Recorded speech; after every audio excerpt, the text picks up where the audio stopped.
सबको नमस्कार। दिल्ली कोरोना के खिलाफ एक बहुत ही कठिन लड़ाई लड़ रही है। आपका मुख्यमंत्री होने के नाते मैं आज आपके सामने इस कोरोना के खिलाफ दिल्ली का जो अभी तक का संघर्ष रहा है उसको संक्षेप में रखना चाहता हूँ। हमारी लड़ाई मार्च के महीने में, लगभग मार्च के महीने में शुरू हुई। मार्च में पूरी दुनिया से, जब पूरी दुनिया के अंदर कोरोना फैला हुआ था, खासकर जिन जिन देशों में कोरोना फैला हुआ था, वहाँ से भारतीयों ने कहा कि वो अपने देश वापस लौटना चाहते हैं। केंद्र सरकार ने सही निर्णय लिया और उन सब लोगों को वापस अपने देश लाने के लिए फ्लाइट्स का इंतजाम किया। मार्च के महीने में विदेशों से, खासकर उन देशों से जहां पर कोरोना ज़्यादा फैला हुआ था, 35,000 लोग दिल्ली आए। इन लोगों को एयरपोर्ट पे स्क्रीन करते थे, देखते थे कि बुखार है क्या।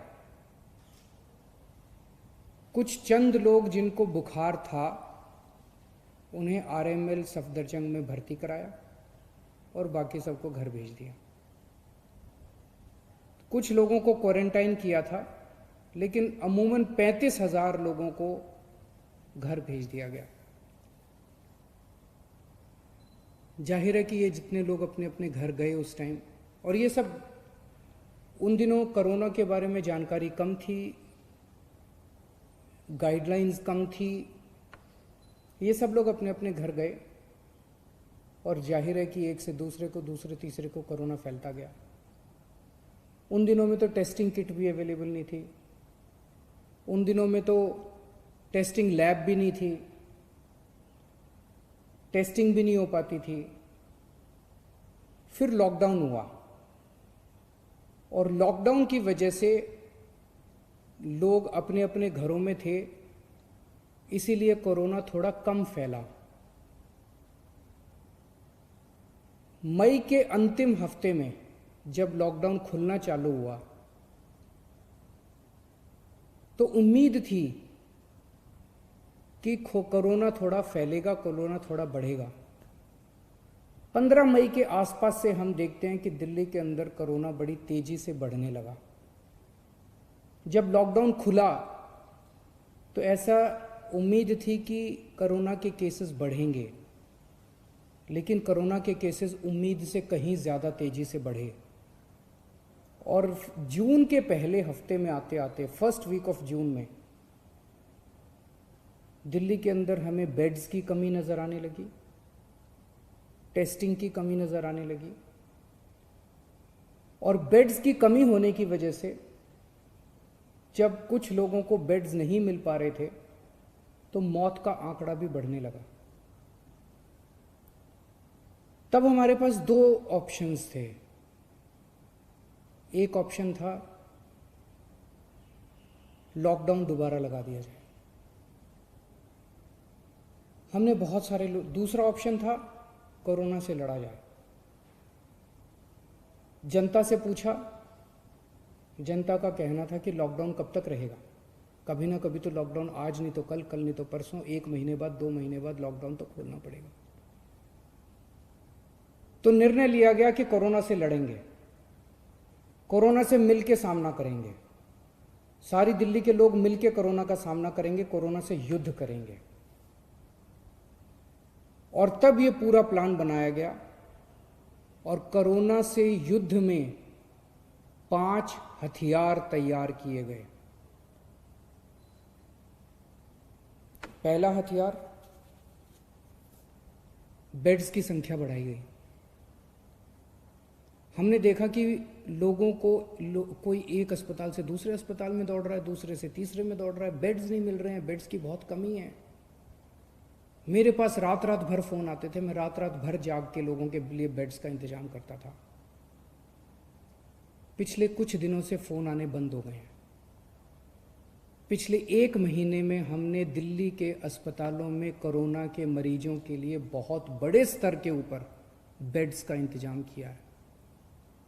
हमने सबसे पहला निर्णय लिया कि दिल्ली के सारे बड़े अस्पतालों में कम से कम 40% बेड्स कोरोना के मरीजों के लिए रिजर्व कर दिए।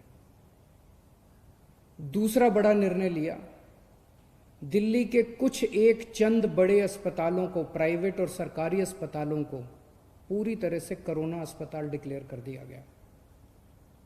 तीसरा बड़ा निर्णय लिया, हमने कई होटलों को अस्पतालों के साथ अटैच कर दिया। तो अस्पताल में 100 बेड हैं, लेकिन होटल में 200 बेड और लग गए, तो उस अस्पताल के 300 बेड हो गए एक तरह से। इस तरह से अस्पतालों की कैपेसिटी बढ़ाई हमने। होटल नाराज हुए, होटल कोर्ट में गए, हमने कोर्ट में लड़ाई लड़ी और कोर्ट में लड़ाई जीत गए और 3,500 बेड्स हम लोगों ने होटल के अंदर पिछले 1 महीने में हमने तैयार किए हैं। अब राधा स्वामी सत्संग ब्यास में 2,000 बेड्स और तैयार हो चुके हैं। 10,000 बेड्स बहुत जल्दी तैयार हो जाएंगे। बुराड़ी अस्पताल जो अभी कंस्ट्रक्शन चल रहा था, उसको टेम्पोरेरी बेसिस पे 450 बेड्स वहाँ तैयार कर दिए। तो पिछले 1 हफ्ते में पहला हथियार हमारा ये था, कोरोना के खिलाफ युद्ध में हमारा पहला हथियार था कि बेड्स की संख्या बहुत बड़े स्तर पे बढ़ा दी जाए। जून के पहले हफ्ते में दिल्ली में अस्पतालों में बेड्स नहीं मिल रहे थे। आज कोरोना के जितने बेड्स हैं, 13,500 बेड्स हैं दिल्ली में, जिसमें से 7,500 बेड खाली पड़े हैं। केवल 6,000 बेड्स ऑक्यूपाइड हैं। अभी बेड्स की फिलहाल कमी नहीं है, प्राइवेट में भी और सरकार में भी। लेकिन हमें हाथ पे हाथ रख के नहीं बैठना। अभी आगे का भी हम इंतजाम कर रहे हैं, और भी बेड्स खाली पड़े रहे बेड्स, लेकिन बाई चांस कल को कोरोना बढ़ गया तो उसकी तैयारी करनी है, इसलिए और भी खूब बेड्स का हम इंतजाम कर रहे हैं। दूसरा हथियार हमारा था टेस्टिंग एंड आइसोलेशन। जून के पहले हफ्ते में हमने देखा कि लोगों को टेस्टिंग करने के लिए धक्के खाने पड़ रहे थे। कुछ टेस्टिंग लैब्स ने गड़बड़ करनी चालू कर दी। पॉजिटिव को नेगेटिव दिखा देते थे, नेगेटिव को पॉजिटिव दिखा देते थे। उन लैब्स के खिलाफ एक्शन लेना पड़ा और हमने कई सारे कदम उठाए। जून के पहले हफ्ते में जहां डेली 5,000 टेस्ट हो रहे थे, आज दिल्ली में 20,000 टेस्ट डेली हो रहे हैं। देश में लगभग सबसे ज़्यादा टेस्ट डेली दिल्ली में हो रहे हैं, 20,000 टेस्ट डेली। अब किसी की शिकायत नहीं आ रही है कि टेस्टिंग में दिक्कत है। टेस्टिंग एंड आइसोलेशन, हम टेस्ट करते हैं, खूब टेस्ट कर रहे हैं, जम के टेस्ट कर रहे हैं, गली गली में टेस्ट कर रहे हैं और आइडेंटिफाई करते हैं कौन कोरोना का मरीज है और उसको आइसोलेट कर दो, कौन कोरोना का मरीज है उसे आइसोलेट कर दो। बहुत बड़े स्तर पे दिल्ली में चल रहा है और इसके लिए मैं खास तौर से केंद्र सरकार का शुक्रिया अदा करना चाहता हूँ, जिन्होंने हमें रैपिड टेस्टिंग की में मदद की। एंटीजन टेस्ट्स, उन्होंने पहले हमें कुछ किट्स दिए, अब तो हमने 6 लाख किट खुद भी खरीद लिए, लेकिन पहले एंटीजन टेस्ट शुरू करने के किट्स हमें केंद्र सरकार ने दिए, परमिशन दी, हमारा हाथ पकड़ के हमें करना सिखाया। इसके लिए हम केंद्र सरकार के आभारी हैं। तीसरा हमारा हथियार था कोरोना की लड़ाई में, तीसरा हथियार है oximeters and oxygen concentrators. Corona में सबसे बड़ी दिक्कत होती है कि ऑक्सीजन की कमी हो जाती है और ऑक्सीजन की कमी होने से आदमी की डेथ हो जाती है। तो हमने जितने लोग घरों के अंदर अपना इलाज करा रहे हैं, सबके घरों में ऑक्सीमीटर भेज दिए। ऑक्सीमीटर होता है, उससे आप अंगूठा डाल के और पता कर लेते हो कि आपके अंदर ऑक्सीजन कितनी है। तो हमने सारे पेशेंट्स को बोला वे घंटे 2 घंटे में अपनी चेकिंग कर लेना, अगर आपकी ऑक्सीजन का लेवल कम हो हमें फ़ोन कर देना, हम आपके घर ऑक्सीजन भेज देंगे और आपको अस्पताल में शिफ्ट कर देंगे। तो ऑक्सीमीटर जो है एक तरह से सुरक्षा कवच का काम कर रहा है अपने कोरोना के मरीजों के लिए। और ऑक्सीजन कॉन्सेंट्रेटर, अगर कोई अस्पताल में आए तो उसको ऑक्सीजन की सिलेंडर की और उसकी कमी नहीं होनी चाहिए। इसीलिए हम कोशिश कर रहे हैं कि सरकार के हर बेड में ऑक्सीजन की व्यवस्था हो। तो लगभग 4000 ऑक्सीजन कॉन्सेंट्रेटर खरीदे हैं। ऑक्सीजन कॉन्सेंट्रेटर होते हैं जिससे आपको ऑक्सीजन मिल सकती है।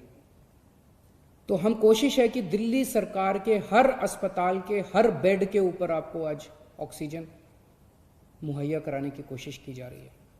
तो ये हमारा तीसरा हथियार है। चौथा हथियार है आज कोरोना के इस खिलाफ युद्ध में प्लाज्मा थेरेपी। इसमें दिल्ली ने पूरे देश के लिए एक तरह से रास्ता दिखाया। सबसे पहले प्लाज्मा थेरेपी दिल्ली में ट्राई की गई, 29 मरीजों को दिया गया। 29 मरीजों के ऊपर ट्रायल काफ़ी सक्सेसफुल रहा। उसके नतीजे हम लोगों ने केंद्र सरकार को ड्रग कंट्रोलर ऑफ इंडिया को दिए, और drug and controller of India ने उसके बाद फिर दिल्ली सरकार के अस्पतालों में भी और अन्य प्राइवेट और केंद्र सरकार के अस्पतालों के लिए भी मंजूरी देनी चालू की है प्लाज्मा थेरेपी से। अब प्लाज्मा थेरेपी जो है वो कई लोग इस्तेमाल कर रहे हैं। जो पेशेंट बहुत सीरियस हो जाते हैं, वेंटिलेटर पे चले जाते हैं या मल्टी ऑर्गन फेलियर हो जाता है, उनके ऊपर तो प्लाज्मा थेरेपी ज़्यादा काम नहीं करती, लेकिन मॉडरेट पेशेंट्स को की हालत को और ख़राब होने से बचाती है प्लाज्मा थेरेपी। तो ये प्लाज्मा थेरेपी हमारा चौथा हथियार है। और पांचवा हथियार है सर्वे एंड स्क्रीनिंग। आज से दिल्ली के अंदर सेरोलॉजिकल सर्वे शुरू हो रहा है। 20,000 लोगों का सेरोलॉजिकल सर्वे होगा। घर घर के अंदर जाके सेरोलॉजिकल सर्वे कर रहे हैं, जिससे पता चलेगा कि दिल्ली में किस लेवल पे कोरोना फैला हुआ है। इस तरह के और भी खूब सर्वे और स्क्रीनिंग चलते रहेंगे। तो ये 5 हथियार हमारे हैं कोरोना के खिलाफ। हम खास तौर से केंद्र सरकार का शुक्रिया अदा करना चाहते हैं, जिन्होंने इस लड़ाई में हमें कदम कदम पे सहयोग दिया। हम मीडिया का शुक्रिया अदा करना चाहते हैं, जिन्होंने हमारी समय समय पे कमियां बताई, गलतियां बताई, ताकि हमें मौका मिला उनको सुधार करने का। बहुत सारी समाज सेवी संस्थाएं हैं जो हमें इस पूरी मुहिम के अंदर दिल्ली वालों की मदद कर रही हैं। जीत निश्चित है, लेकिन जीत कब होगी ये नहीं कह सकते।